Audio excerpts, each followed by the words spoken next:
मुंबई आतंकी हमले का आरोपी तहव्वुर राणा के भारत प्रत्यर्पण पर वरिष्ठ कांग्रेस नेता विजय वडेट्टीवार ने खुशी जताते हुए उसे तत्काल फांसी की सजा देने की मांग की है। साथ ही उन्होंने केंद्र सरकार से भी सवाल किया कि जब तहव्वुर राणा को लाया जा रहा तो दाऊद को क्यों नहीं लाया जा सकता। आज जर तुम्ही तहव्वुर राणाला आणताय तर मग त्या दाऊदला का आणलं नाही? तो तर जवळ बसला आहे पाकिस्तानात। ती हिंमत का दाखवत नाही? त्यालाही घेऊन या, कारण या बॉम्बस्फोट घडवण्यामध्ये मास्टर माइंड जो तरी असला तरी त्याची जबाबदारी कोणावर आहे हे सगळ्यांना माहीत आहे। जबाबदारी कोणी स्वीकारली होती हेही माहीत आहे। त्यामुळे आता निवडणुकीच्या तोंडावर आणून महानगरपालिकेच्या याचा राजकारण करू नये।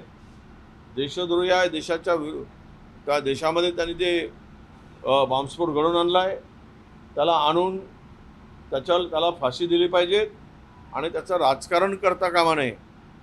कारण राजकारण करून पुन्हा मताची पोळी शेकली जाईल। हिंदू मुस्लिम करून हमने बहुत कुछ किया। 15 वर्ष झाले त्या तरुण राणाला आणायसाठी। 15 वर्ष का लागले याचं उत्तर कोण देणार?